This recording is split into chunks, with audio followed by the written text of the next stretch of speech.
Hey, are you watching this video without being subscribed? We recently looked over the channel analytics, and apparently a lot of people who watch the channel have not yet subscribed. So if you enjoy this channel, please subscribe. Not only will this ensure new episodes pop up in your feed, it also helps this content reach more people. So hit that subscribe button if you haven't already.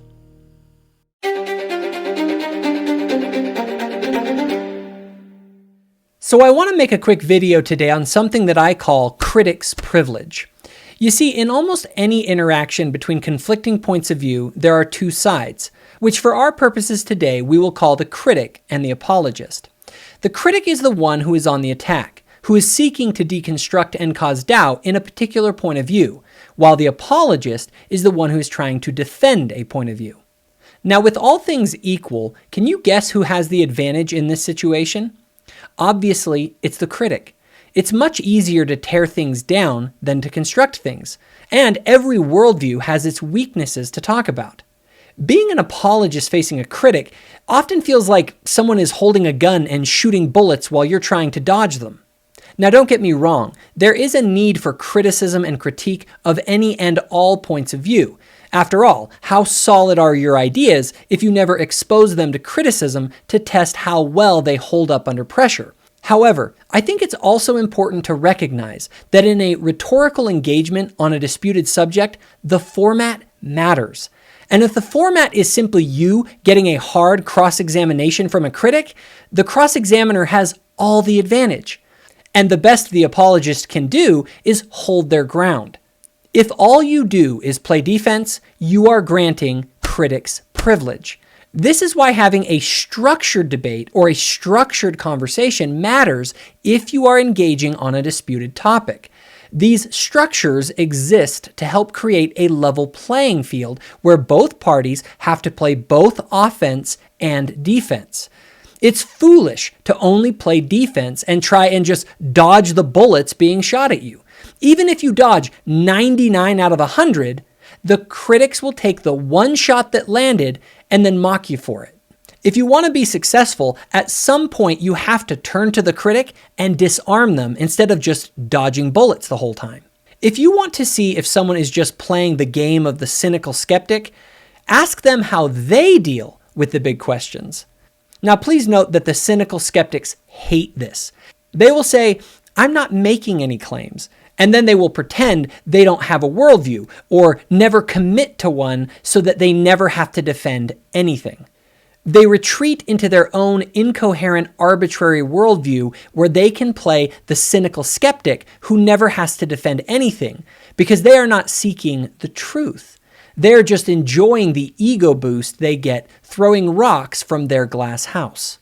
Remember, just because you don't have all the answers doesn't mean they are better off when they have no answers at all.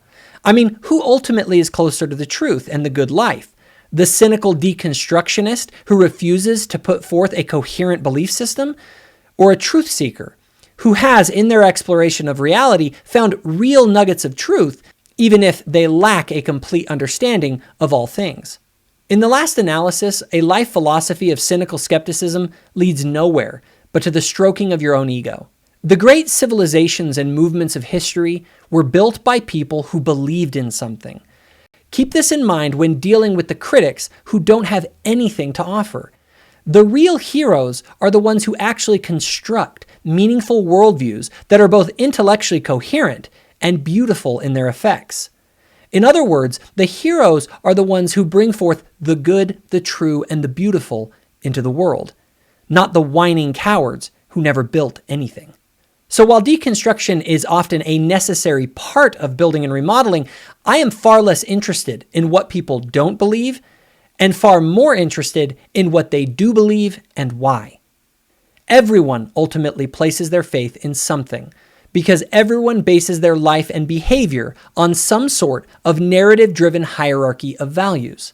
And matters of faith are, by their very nature, matters in which there exists some degree of uncertainty. For any matter where there is uncertainty, I think it's helpful to use the analogy of the scales.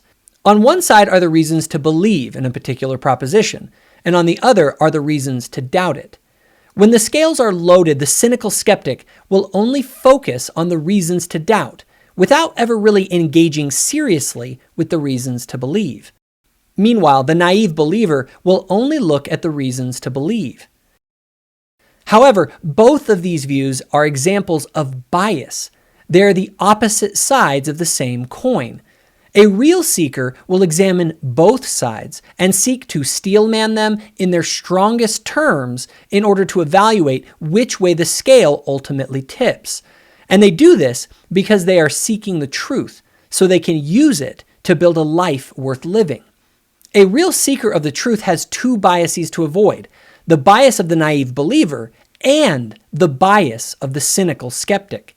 So in the end, if there's one thing you remember from this video, I hope it's this. The cynical skeptic may often enjoy critics' privilege and have the advantage in rhetoric, but they don't have the advantage in life.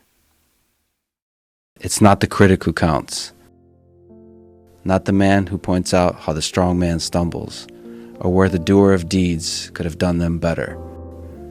The credit belongs to the man who's actually in the arena, whose face is marred by dust and sweat and blood, who strives valiantly, who errs, who comes short again and again, because there's no effort without error and shortcoming, but who does actually strive to do the deeds, who knows great enthusiasms, the great devotions, who spends himself in a worthy cause, who at the best knows, in the end, the triumph of high achievement, and who at the worst, if he fails, at least fails while daring greatly, so that his place shall never be with those cold and timid souls who neither know victory nor defeat.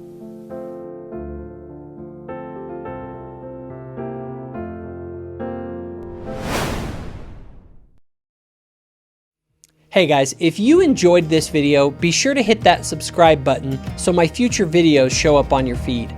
Also, if you or someone that you know has benefited from the content here on Thoughtful Faith, please consider becoming a channel donor or volunteer by visiting my new website, thoughtfulfaith.org, and clicking on the Get Involved page.